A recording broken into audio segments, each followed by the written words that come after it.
Thanks for being with us.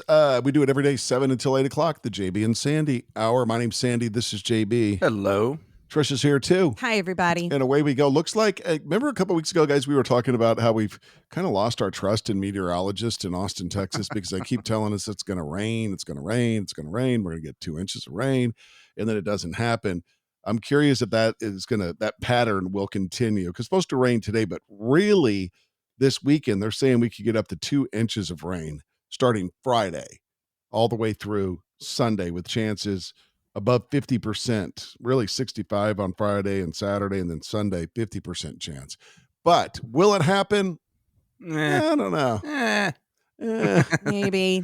I'll believe it when I see it. The weather person can be the only job where you can be wrong every single day and still keep your job. I know. Right?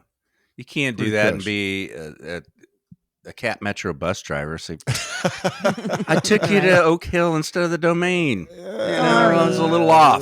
Better luck next time. It's still in Austin. Kind of. Yeah, my duo Doppler weather radar is not really that great today. Sorry about that.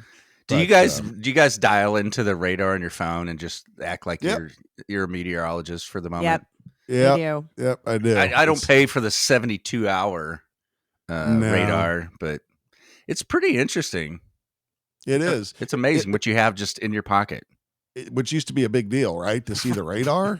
Right. Holy crap, it'd blow your mind. Have you guys ever known anybody whose life is just consumed by what the weather is going to do? Like, yes. My friend Marlon, he owns a golf course, and he's obsessed with the weather because the weather determines how many people are going to play golf. If it rains, no one's playing golf and you're not making any money. So he's got the Weather Channel on all the time. Who's yours, Trish? My aunt, Sherry, was obsessed with weather, and we'd go visit her like growing up as a kid. And the only channel that we could have on was the Weather Channel. She was constantly watching it. I don't know why. They had a sailboat that they didn't really use very often, but she was obsessed with the weather. Right. Well, I've got a lot of relatives in Kansas that are obsessed with the weather, but they're farmers. They're obviously their economy depends on it. They're also obsessed with which direction is due north, no matter where they are. It's a Midwestern thing, I think. That's a country people thing. Country folks always know their north, south, east, and west. Me, no clue. Yep. No idea. They'll tell you, go west down there about a mile and a half, and then we get to that, go north. All right, Magellan. Say left and right, please. Where the Red Barn used to be. Yeah, exactly. Yeah. And then you're going to pass a pasture full of donkeys. When you get past that, go east. Like, what are you talking about?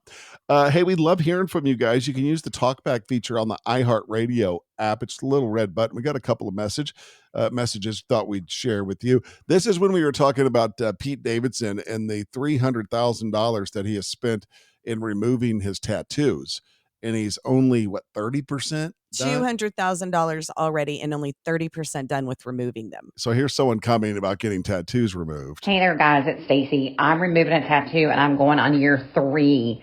The more you do it, you have to do the sessions 10 to 12 weeks apart. It takes forever. Yeah, think about that. Wow. And it's expensive, and it hurts because it's a laser. It really it annoys Trisha to the no end that she got drunk one night and spent $25 on a butt tattoo. Yeah. And it cost her thousands to get it removed. My 4-minute, 1-inch tall, $25 butt tattoo. What was it? It's a flower. It's just a flower. God. And it bothered you? It's just a blob now because I haven't kept it up. But to get it removed, $1,000 in like 10 visits. So irritating. At least I don't see it. Sandy's the only one who ever sees it. Yeah. That's funny. If you probably know that, Sandy, like if you were in high school in the 80s, guys were at spring break would all get lightning bolt tattoos. Or Tasmanian devils. Yeah. Yep. That whole surf movement was hitting then, and lightning bolts and all that. Like, God. I didn't. I have no tattoos. I feel kind of strange in Austin. I'm naked. with you. I don't have any either, and I feel kind of weird. And I've talked about this before, there's just nothing. There's one thing that will always remain that I'm certain will never, ever change in my life, and that's Landry will always be my daughter. Mm-hmm. Not everything else could change. You know what I mean? Right. Like I get Trisha's name on my forearm, she divorces me. Right. You know what I mean? Right. Whatever. Tasmanian Devil's no longer trendy, and I'm out. It's just nothing. I just can't think of anything Maybe I you would could put do on a myself. Tasmanian Devil with Trisha's head. Holding a replica of the flower on her butt. And then the Tasmanian Devil has a barbed wire tattoo around his arm. Yeah, exactly.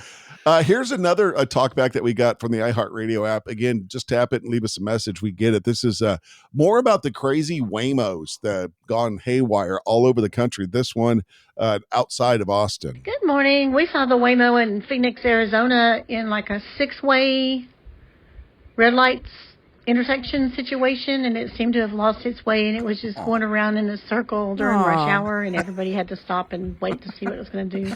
It was funny, and I'm not into it yet. Y'all have a great day. I feel bad for the little Waymo going in a circle. Here's what's funny about those two talkbacks. That was Tammy. The first one was her sister, Stacy. Yeah.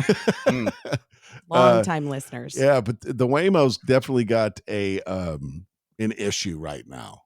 The stories are everywhere about them going berserk, but no one's been hurt yet, right? No, and they probably have hundreds of successful drop-offs. You know what I mean? Yeah. It's just the few. It seems like more than a few that make the headlines. Yeah, I feel like I see one on every block downtown. I mean, they're prominent, and they move fast. Like I think most of the time they're better than an inattentive driver. Probably. People are distracted by their phones and stuff. It's way better than that.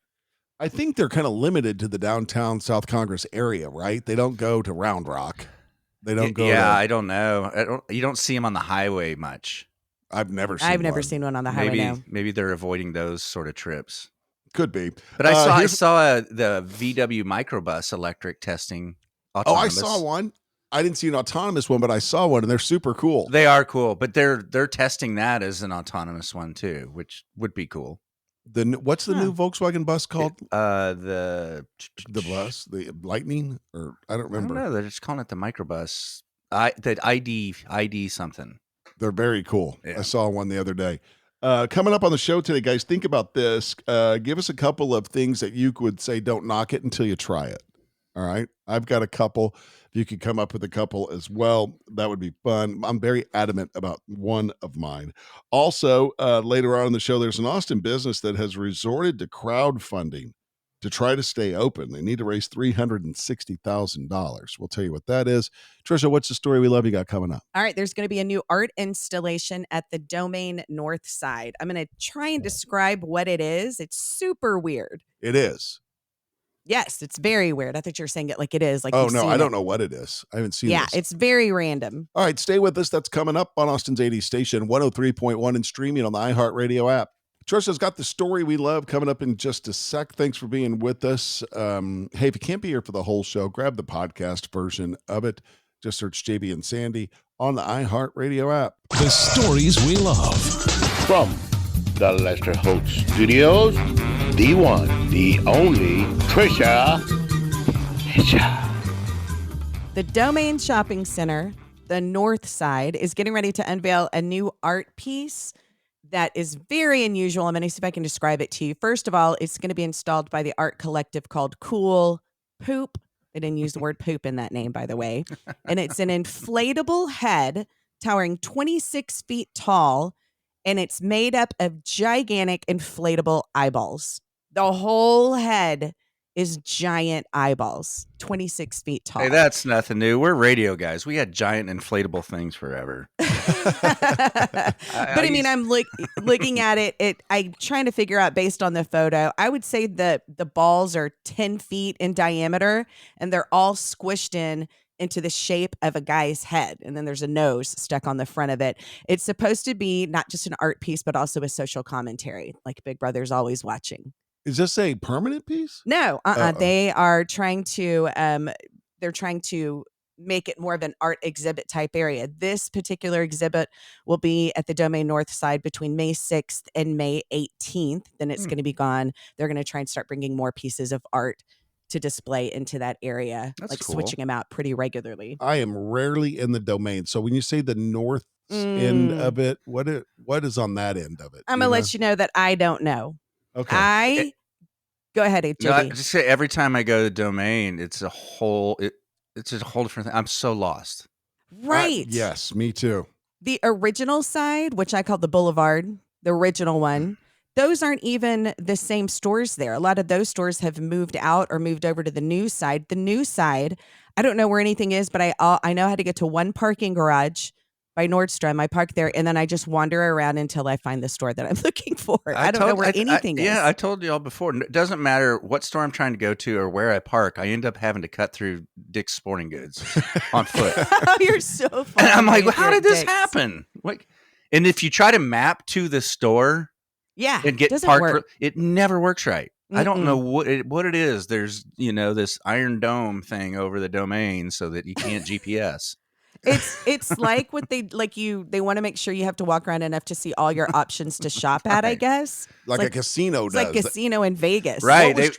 They want to make sure you're either thirsty or hungry and will stop halfway. Right. Yeah. Right. And I'm looking up on the map, Domain North Side. I don't know. I don't know any of these places. I can't tell. Trisha, where is that? Where that milkshake place is that you took Landry and her crew to once? The milkshake place, the Milk Bar, it's on what I call the original side on the Boulevard, the main side, like where the Apple store used to be, where Domain or where Lululemon is. Used to be. Starbucks used to be. That's the original for me. God, we're at this point now where we're talking about where things used to be at the Domain.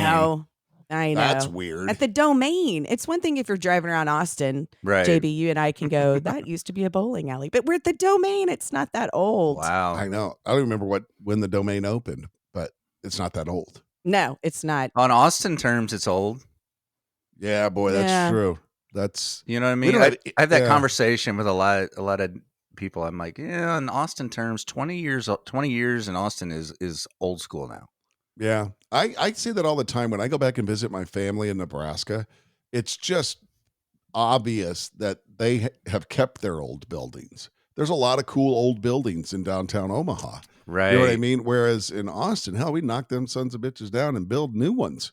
Yeah. Right? Yeah. And I don't know, there's some charm to the old buildings, I think. Mm-hmm. I like them. So, new art installation at the Domain. That's big news here on the JB and Sandy show. Giant eyeballs. Yeah, I mean, we are going to break down some lost dog reports also, and Timmy got his Eagle Scout. We got to talk about that. And Mr. Chonkers is missing right now, the big giant cat in the neighborhood. And little Johnny got a hole-in-one. But also, you guys, the Museum of Ice Cream is going away. Timmy pulled out a 10-pound bass at Decker Lake. Decker Lake. That's a nuclear fish, then. Good luck with that. Y'all are real smart until you see how weird this is. People are interested in this. Oh, I know. It's interesting. We're just being smart asses. I know. This is what we do. I understand. Oh, it's the JB and Sandy show. Stay with us. More coming up on Austin's 80s station, 103.1. Everyone's heard the term "don't knock it till you try it," right? So each of us have one or two things that we really believe you should not knock it until you try it. And I'll go first. And these places are everywhere. And our daughter loves them. She's with her friends. Bubble tea. Have you ever had a bubble tea? Oh. No. You ever had one? They're little tapioca pearls that are inside of like a milky tea, but they're sweet. They're not little. They're huge. Well, yeah, I've just had the little ones. Oh, there's big ones? Giant. Yeah, that's why you have to have that giant jumbo straw to suck them up through there. I love them. I think they're great. And then you get them and you bite into them. They're delicious. And I would say a delightful treat. Yeah. Tasty treat. Don't knock it till you try it. I've tried it. Don't like it. Knocking it. JB, ever tried it? I haven't. I will on your advice. JB drink anything. He's constantly looking for fun things to drink. I remember when he first started drinking kombucha. Oh, God. And that's such a mainstream thing now. I used to have to buy it I bought it from this guy at a gym in Oak Hill. Well, that sounds shady. It was a thing. It was a time and a place. You went to a guy to get your kombucha. You made it in some weird can in the backyard or something. Yeah, they were in like the old school like mason jars that your grandma would put preserves in. Yeah, same guy that you bought the kombucha from was growing weed in college. Yeah.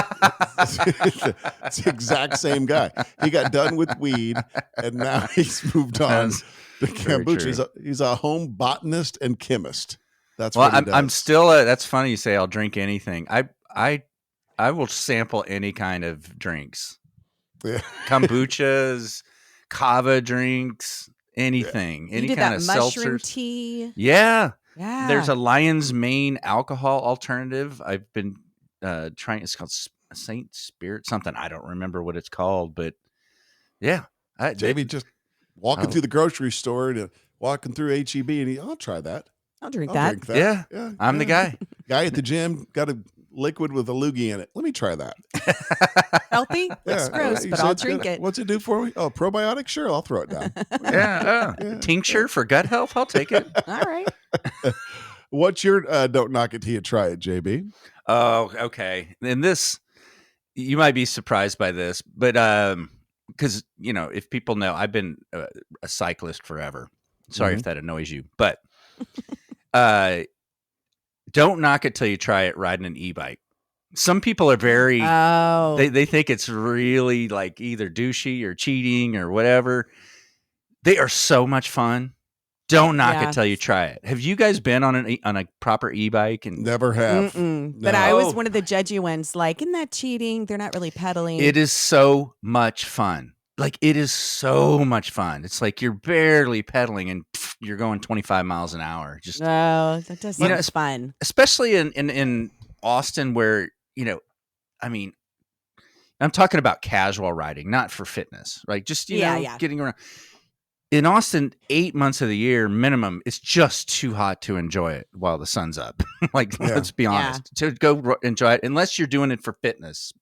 But to put on something and go, oh, we're going to ride bikes, and to go down to the coffee shop or to have lunch on a patio, it's too hot. But if you're on an e-bike, you're not pedaling very hard. You're moving through the wind. It's super fun. We bought a couple of them a couple years ago, and I wasn't sure if my wife would like it or not. And she loves that thing. It is so fun. I found them kind of annoying on the trail because people just zoom. They're going a little, You got to be kind of respectful of when and where you're going full speed. That's the same thing like on the hike and bike trail, through downtown. And if you're on an e-bike and you're using that as a connector, don't go full speed. Yeah. But it's kind of an essential connector to stay off the roads, which is a good thing. Right. But yeah, I'll put it in like either turn off the electric part or put it in like, mode number 1. But you just, don't haul booty around people that are out walking. I'm sure there's a place you can rent them. Probably, I would think so. That'd be fun. I'd go. Would you go do that with me? Ride e-bikes with me, Trisha? I mean, yeah, I'd be so scared to ride around in downtown though. I worked in downtown for 10 years and drove all around and was like king of downtown driving. And now it's terrifying. All the different one-ways have changed and all the cars and all the people. So I'll do an electric bike, but I don't know if I want to do it downtown. I won't tip a pedicab as much with an electric bike as I do someone with a real bike. Working as hard. That's a good don't knock it till you try it. An e-bike. Trisha, what do you got? All right, I have 2. Shocking. Overachiever. First one, puzzles. People think people who do puzzles are nerdy. Something incredibly satisfying, mentally stimulating about doing a puzzle. Jigsaw puzzle. Or really any kind of puzzle of any kind, but I'm talking about jigsaw puzzles. The other one I think y'all can get on board with is eating alone. I'm all about that. I love that alone. Too. I used to think it was so sad to see someone sitting and eating alone or at a movie alone. Yeah. Oh God, it's amazing. Yeah. I am 100%. In fact, it was a couple of weeks ago. It was like a Saturday morning and I was at Jim's on 183 McMill. Surprise, surprise. I'm there every Saturday morning. And a guy that I know, not really a friend, not really he's got a business guy. You know what I mean? And he came up, he goes, "Hey man, what's going on?" I'm not much. I had just ordered. He goes, "You mind if I join you?" Actually, Jim, yeah. You said that? I did. Oh, wow. And he said, "Oh, I get it." I go, "Man, I just like eating alone. I sit here, I read my news, I do my Wordle." I don't know if I'd have the guts to do that. Do a little shop. He got it. I knew he would get it. You know what I mean? I was like, I just kind of want to do this by myself. And he was fine with it. But eating alone's great. Sit at the bar. Yeah. I know. It's funny. There's a couple of neighborhood bars, and sometimes I go by myself, and it's like I'll work and then I'll hang for a little bit, and I'll take one of my 2 little terriers, right? Mm-hmm. I know there are people who just take pity on me. Mm-hmm. Like they go, they lean over to their boyfriend, girlfriend. Oh, that guy's here all the time with that ugly dog. It's just so sad. lonely. I bet his wife died. That's what I bet he's a widow. What do you? Yeah. A dude and your wife dies. A widower? Widow? What are you? Yeah, widower. A widower. A widower. Oh, poor Yeah. Jacob. And look how sweet he still wears his ring. Oh, and he just loves his dog so much. But I loved it. I got you, Trisha. I used to think it was a little weird, and I love just going places by myself now. Yeah. You used to feel sorry for people when you saw them by themselves. I did. Yeah. I was like, that's awful. Any other don't knock it till you try it that you just got to get off your chest? I got one, and I did it for a short time, and it was kind of enjoyable, but then I stopped doing it. Those adult coloring books, do you remember those? You did it? I did like one picture, and then I was like, it's okay, but it wasn't bad. I did them for a little while. Yeah, they were like #1 bestsellers on Amazon during COVID. And puzzles. Yep, they sold the hell out of those things. Yeah. Mm-hmm. So I can give you this is a really broad, don't knock it till you try it. I've been a fan of motorsports forever, mostly like European style, road racing and F1 and stuff like that. And so I always kind of like, kind of looking down on NASCAR for a long time until I went to one. Yeah. At the Texas Motor Speedway. You were with me because we were guests of Smirnoff, which didn't suck. You went with Alex. I did not. Oh, that's right. That's right. Yeah, Another guy we worked with. And until you get there and you get inside that track, and then the noise just starts to pick up when it's coming around, because tracks are huge. So you don't hear much when they're on the other side. And then when it gets right by you, it's just like, you could smell the rubber and the fuel, and it's just like, Buggity, and you can just feel it, and you're like, it's incredible. It really is incredible. And then the scope of it too, with at that time, like, Dale Jr. was the darling, and I guess he still is in a way, but you know what I mean? Yeah. He had like 4 trucks, 18-wheeler merch trucks. Yeah. And the lines are 10 deep. Wow. On all 4 trucks. And it's just like, it's incredible. It really is incredible. So don't knock it till you try it if you're a motorsports snob. Hey, if you've got it, don't knock it till you try it. We'd love to hear it from you. Share it on our TalkBack feature. That's the little red microphone on the iHeartRadio app. Tap it, record the message, send it to us. We'll get it. We'll share it with everybody else. Coming up, there is a Austin business that has resorted to crowdfunding, trying to raise $360,000 to keep the doors open. Oh. They've been open since 1978. We'll tell you what it is coming up on Austin's 80 station, 103.1